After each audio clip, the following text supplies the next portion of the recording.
Muy buenos días, estimado Ítalo. Bienvenido a tu casa, a la casa del Colegio de Economistas de Lima. Obviamente porque tú eres de una casa, tú eres coordinador del Comité de Micro y Pequeña y medianas empresas. Y medianas empresas Así también. es. Mire, además, hay que saludar y felicitar a los colegas que se vienen incorporando a los diversos comités. Y en esa medida, pues quería preguntarte y consultarte con respecto a tus labores profesionales y que vienes desempeñando actualmente. Nos estamos refiriendo el fenómeno que ha ocurrido en el norte del país, nos estamos refiriendo a la Caja Sullana.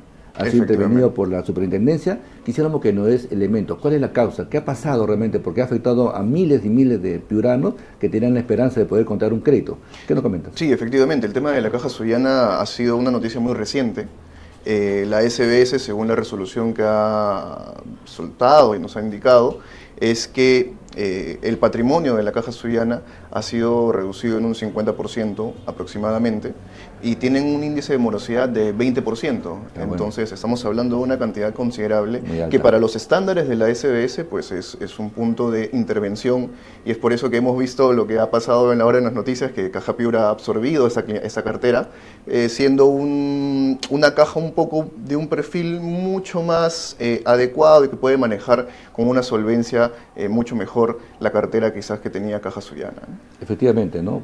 A nivel de pequeñas empresas y microempresas tenemos un problema estructural que es justamente el poder constituir, ¿no?, una empresa, una microempresa por el tiempo que demora actualmente constituirla. ¿Cuáles son las causas? ¿A qué se debe? ¿Cuáles son, digamos, las causas principales que por qué el empresario peruano, el emprendedor, no puede concretar su microempresa? Bueno, podemos hablar, como bien lo has dicho, sobre una causa estructural. Lamentablemente hay una barrera burocrática entre lo que uno quiere hacer y lo que uno puede llegar a hacer. Entonces, si queremos resumirlo y para hacerlo de una manera bastante simple, me gustaría ponernos en 3 escenarios que son los básicos de repente para que todo aquel que quiera formalizar un negocio pueda hacerlo. Adelante. El primer paso es ir ante registros públicos, ante SUNARP, para poder hacer la reserva del nombre y por ende de ahí ir a la notaría. Simplemente hacer la reserva de nombre, que es hacer un trámite en internet, pagar una cuota y luego presentarlo ante SUNARP, nos puede demorar un par de semanas. Un par de semanas solamente para hacer una reserva de nombre. Y de ahí, si vamos a notaría, pues los trámites ante notario público suelen demorar en un par de semanas más, ya estamos hablando de un mes, y después con eso recién podemos ir ante SUNAT para tramitar nuestro registro único de contribuyente, nuestro RUC, y eso nos puede tomar un par de semanas más. Estamos hablando aproximadamente de un mes y medio solo para formalizarnos y obtener y decir, oye, soy formal, tengo un nombre registrado ante SUNARP y también tengo mi RUC y puedo ser partícipe y un contribuyente del Estado. Entonces, si hablamos de plazos, en verdad, esta barrera burocrática no es un tema de ahora, es un tema que ha venido durante tanto tiempo y que, si bien es cierto, estamos viendo algunos detalles, alguna simplificación administrativa, en lo personal considero que no está llegando a la población. Sí, pues es un tema serio. Efectivamente, lo que ha pasado en la Caja Sullana nos debe llamar la atención, porque efectivamente cuántos sectores están viendo afectados, y justo en estas épocas, ¿no?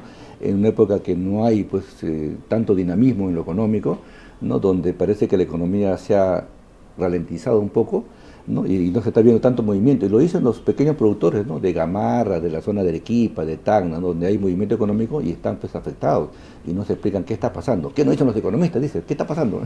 Y ahí mismo acudimos. En esa medida quería pues que nos comente qué es lo que está, cómo es la microempresa, cómo está constituido, cuál es la fuerza laboral que tiene el sector, digamos, de la pequeña y microempresa en el Perú. Bueno, en verdad, las micro, pequeñas y medianas empresas forman casi el 98% del tejido empresarial. Estamos hablando de que casi todas las empresas son pequeñas, micros y también son medianas. O sea, las grandes son muy pocas, en verdad. Es a partir de eso que, si hablamos de fuerza laboral, solamente las MIPES ocupan el 50% de la población económicamente activa. Estamos hablando de casi 8 millones de personas. Es un punto muy considerable. 8 millones, pero además también tenemos, digamos, lo que genera como riqueza, ¿no? ¿Cuánto es la población que compone actualmente? ¿No? Me decías 8 millones, pero también tenemos la creación de riqueza. Por cierto, claro que sí, las empresas, si ponemos un número como tal, MIPYMES como tal, son casi 3.200.000. Y cada una de ellas emplean a ciertas personas y estamos hablando por eso de que son 8 millones de personas. En verdad es un número muy considerable a tener en cuenta. Que es por eso que consideramos y hacemos un llamado desde aquí a que se eliminen esas trabas burocráticas de las que hemos estado hablando hace un momento para poder fomentar, porque estamos hablando solamente de MIPYMES formales. Si hablamos de informales, estoy seguro que conoces a alguien que tiene una pequeña bodega, a alguien que vende, que hace negocio por internet, sí, ¿no? Sí, totalmente. Entonces, y estamos seguros de que no se formalizan porque no sienten que es adecuado para ellos. Cuando en verdad una pequeña formalización contribuye a pagar impuestos y para ser beneficioso al Estado, pero también para tener las bondades y los beneficios que el Estado te puede llegar a brindar, ¿no? Un seguro médico, una pequeña pensión cuando eres anciano y una infinidad de cosas que podemos comentar. Efectivamente. Si no me recuerdo, fíjate que hace una semana estuvimos aquí comentando con una serie de colegas economistas en relación, digamos, alternativas que podríamos plantear para reactivar la economía. Entonces, se planteaba ahí que justamente las pymes o las microempresas y hasta las medianas deberían ser objeto, digamos, diferenciado, pero de un crédito fiscal, deberían ser sujetos, digamos, de financiamiento a tasas de interés aceptables para poder empezar y emprender su proyecto, ¿no? Correcto. Y de tal manera que busquemos formalizar. Sin embargo, en los hechos no está ocurriendo. ¿Qué cosa crees que esté pasando en los órganos decisorios de los ministros de Economía y Finanzas, el Ministerio, digamos, de Industria? ¿No comprenden al país, no tienen los datos o están desconectados? ¿Cuál es tu opinión? Te comento, hace poco, cuando yo estaba haciendo mi tesis de maestría, mi idea o mi hipótesis era, ¿por qué no brindar un crédito especial a las microempresas, ¿no? Y ayudar a formalizarlas? Y cuando quería hacerle el trabajo de campo, no había forma de que me abran las puertas para que me puedan contestar de esa manera. Entonces no había una forma, una base para poder hacerlo. Entonces sentí la presión del Estado. Quien habla también es emprendedor de una consultora. Y he visto en carne propia, en verdad, las dificultades que uno tiene para formalizarse, para avanzar, para crecer. Entonces el financiamiento es importante. Creo que nadie sin financiamiento, sin ese apalancamiento al que nosotros le llamamos, es difícil crecer. Entonces, en lo personal, sí, yo llamo desde aquí a que se cree un nuevo régimen, y cuando digo régimen no hablo no solamente de lo tributario, ¿no? Hablo de repente de una serie de beneficios, tanto de que la SUNAT y la SUNAT y la SUNAFIL, que son entes fiscalizadores, puedan pasar de repente a entes consultores.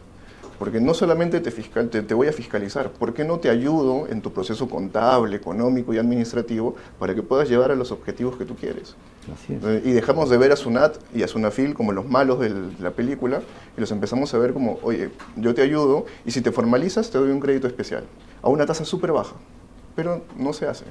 Efectivamente, por ejemplo, en otros países, bueno, el ejemplo de Portugal y España, en la que si tú contratas un nuevo personal en la fuerza laboral desempleada, ellos te descuentan hasta un 50%, digamos, de tu régimen tributario. Correcto. Entonces, hay políticas y alternativas para poder reactivar la economía, generando puestos de trabajo en la pequeña empresa. Entonces, ahí te quería preguntar, digamos, ¿has podido ver algunas experiencias internacionales que puedan servirnos y puedan ser propuestos? Correcto.